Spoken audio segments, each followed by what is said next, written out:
Alrighty guys, it has been a long time coming. It has been a while since I've made a YouTube video, but I thought that I'd get to it. If you've seen some of my TikToks on ecological dynamics and the constraints-led approach, a lot of people have been asking me how to apply ecological dynamics to mixed martial arts. And if you want, you can take some of the ideas that I'm going to present in this video and apply it to your own sport as well. Now, the first thing I'm going to start off with talking about is what ecological dynamics is. So explained simply, ecological dynamics is a framework for motor learning and skill acquisition. It is based on the idea that movement coordination emerges due to self-organization. So rather than being shaped by fixed movement patterns or motor programs which are stored in the brain, movement is shaped through perception and action, which happen continuously and in response to the environment. So you can think of your body as a self-guided missile. When you are perceiving the things which are happening in the environment, or in this case, the octagon or the ring, your body is continuously adapting. And not only is your body continuously adapting to what's happening in your environment, you're seeing all of these things happening, you're seeing different openings, and as you are acting in response to these openings, your body is continuously adjusting itself. As I've said before, the environment in the context of combat sports includes your opponent or your partner, as well as the ring or the mat or the cage. To get more specific, movement emerges from perception and action coupling under constraints. And movement solutions come as a direct result of the constraints from the task, the environment, as well as the performer. This term, perception-action coupling, is what I described before. It is essentially you seeing things and acting as you are seeing these things. A key thing that I would want y'all to think is that perception and action are not separate. They are together and they are simultaneous. And this perception and action is happening in accordance with the environment. As a result of the ecological framework, we have the constraints-led approach, and on top of that, we also have differential learning. But for the sake of this video, I'm only going to be explaining the constraints-led approach, and in the future video, I will be explaining differential learning. So both of these things are practical ways of applying the ecological framework to any particular sport. To explain the constraints-led approach simply, the idea behind it is that you have to manipulate constraints in order to induce a change in behavior. Now you may be asking, what constraints are we manipulating? We've already said before that movement is shaped by the environment, and the environment in the context of mixed martial arts is the opponent, as well as the cage, as well as the distance, and the surface too. The task in mixed martial arts is to inflict damage and score points on your opponent. This is done by landing strikes, defending takedowns, taking your opponent down, and escaping from unadvantageous positions. The performer in this case is you, as well as your opponent, and this is consisting of your body type and their body type, as well as your level of fatigue, your height, your reach, etc. In practice, the case for the constraints-led approach is that you're focusing more on manipulating environmental constraints as well as task constraints. Now, of course, you can manipulate individual constraints. There are a lot of individual constraints which are immutable, but this is more in the realm of S&C, and that's just not the topic of this video. Now, what does this look like in practice? For this, I'm going to take a step back because we need to get more sports specific.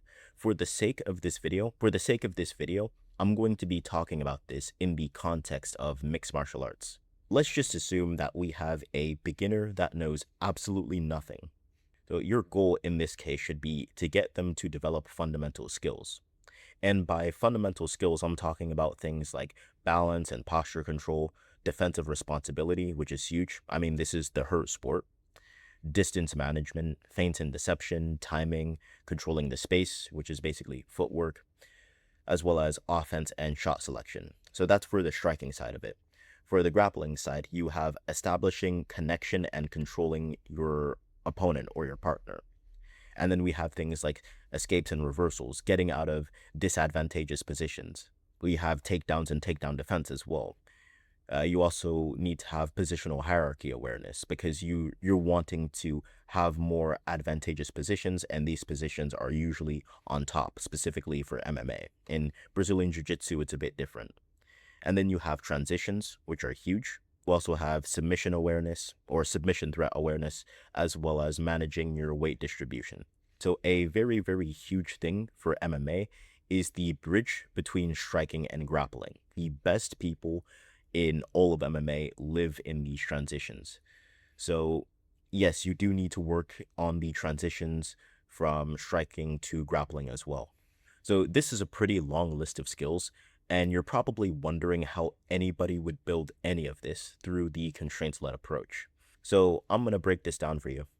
The most important fundamental skill starts with your feet. And this, to be more specific, involves your posture, your stance, your balance, and your footwork. And without all of these things, you literally have nothing else. Like, this is the building block for all of fighting. And the way that I like to think of these things, and a way that a lot of other proponents of ecological dynamics wants to think of things, are invariants. In terms of invariants. And invariants are simply things that don't change. More specifically, when you look at high-level fighters, what is consistent is their posture, their footwork, their stance, and their balance. The thing is that when you find these invariants, you can then use these in order to engineer your practices and to design games. The invariants of having proper footwork, stance, and balance are having your head up, having your weight properly distributed, your knees bent, your hips are engaged, and your spine is aligned. Your feet should be appropriately spaced out for mobility and stability, and you should be able to move forwards, backwards, left, right, diagonally, as well as angle off and pivot without breaking this structure. Now I'm going to be giving you examples of how to develop these skills in context. So now we have this first game, which exists solely for the purpose of developing your stance, your posture, as well as your motion. And the whole purpose of this game is so that you're able to move without breaking your structure relative to your opponent. So the equipment that you're going to need for this game are elastic resistance bands for your knees, or you can use rope if you want to. If you want to, you can use a bar, which is optional for your torso or your back to keep your spine aligned. And I think that the best thing for this game is that you put tape on the floor. You can use an elastic cord, but I think that tape is better personally. And this is in order to maintain your stance width. To give you an image in your mind, each of your feet are going to be on the outside of the tape or the barrier that you've set up. And your feet are on the outside of the tape to encourage maintaining your stance width. The game is going to start off with two players across from each other, and they're both going to be standing in a fighting stance. Their knees are going to be slightly bent, which is aided by the rope or the band around their knees. Their spine is going to be aligned, which is aided by the PVC pipe or the cord on their back, if that's a thing that you're going to do. But it doesn't necessarily have to be like that. You can tinker in these games in however many ways that you want. On top of this, their hips are engaged and their head is up. These are the guidelines for the game. What's happening in this game is that the player is moving forwards or backwards along the lane relative to another player, and they're just trying to keep their distance. Now, in this game, while they're moving, one player can add light nudges or strikes to another in order to disrupt their balance and to simulate real opponent pressure.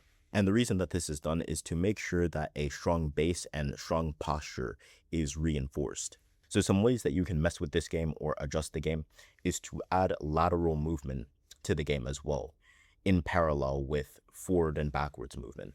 To be more specific, this is done by just adding another lane perpendicular to the one that you have already added. In this case, you're basically just making a cross, and the players can move forward and backward as well as side to side along the cross. You can also add pivots to the game as well, and you can even free up the movement space. So you can change up the barriers as well as just make it so that there's no barriers. And like I said before, you can even change it into a game where the goal is just to tap your opponent in order to simulate strikes and to train their distance management. So there are tons of different ways that you can adjust the constraints of the game in order to develop the skills that you would want to develop. The creativity is in your hands. But the key point that I want to get across with the games is that they are not supposed to be dead or out of context. And what I mean by that is that your opponent needs to be doing something that is disrupting you, because that is what's going to be happening in a fight. Now we have game number 2. The goal of this game is to move around your opponent while maintaining proper stance and proper posture. This game is more or less an angle creation game, and you're using these angles to attack or evade.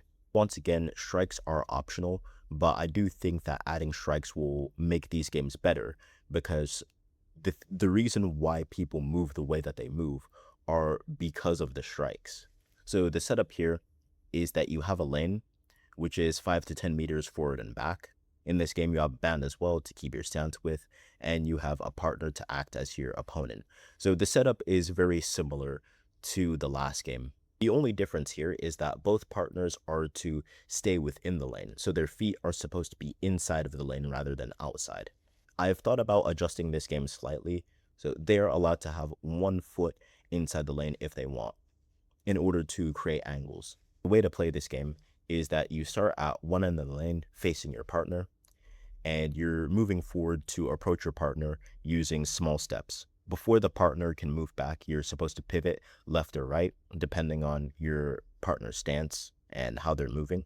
And then afterwards, you're supposed to step back towards the center, maintaining the stance. The thing is that this is just the basic guideline for the game. If you're taking the basic guideline for the game, it's dead. But you can get creative with this by adding strikes or adding taps. I think that when you're adding strikes, you're making the game more in context and more alive. And once again, you can get creative with this by changing up or freeing the space that you're allowed to use. Now we have another game, and the purpose of this game is to develop head movement and defensive reactions, as well as building lateral mobility, and of course, maintaining your stance, your posture, and your balance while all of these things are happening. So the setup for this game is that you have a marker for a lateral boundary, or you can just have it where one partner starts off against the wall and they're not allowed to move off of the wall. It's optional for this game to have an elastic band or a rope around the knees for stance reinforcement. And for this game, the opponent must stay within lateral limits. I'm talking about the opponent who is defending, more specifically. What's happening in this game is the partner is attacking using light strikes or taps to the head. The player who is defending is only allowed to react with defensive head movements. They don't necessarily have to use defensive head movements. They can just use defensive movements in general. So they don't have to either slip, roll, or duck. They can also block as well and parry. So after each slip or roll or defensive movement, the player who is defending shuffles laterally 1 or 2 steps in order to maintain spacing and reset. With this game, you can add forward or backward movement after slips or with defensive reactions, or you can make it an angle creation game again, so they have to angle off after every defensive reaction. Now that's it for the video for how you can apply ecological dynamics and the constraints-led approach to striking in particular. We have broken down the fundamentals all the way from footwork to posture, as well as balance, and we've even broken down defensive head movement and defensive reactions. These are some examples of practical games and drills that you can use to train these skills in context. The key for these things is to focus on invariants. More specifically, when you are seeing these invariants, you want to engineer these into your training environment. If you want, I can come up with some more games or some more drills in order to apply this framework for other areas of the game of mixed martial arts. And this can cover everything from striking to grappling to transitions and so on and so forth. By the way, everybody who's following me through YouTube, I have made a Discord and I'll put the link in the description. If you are interested in any of the things that I'm talking about, then please make sure to join and to give me some feedback on my content and my ideas. I really appreciate you for watching this video. Thank you. See you on the next one.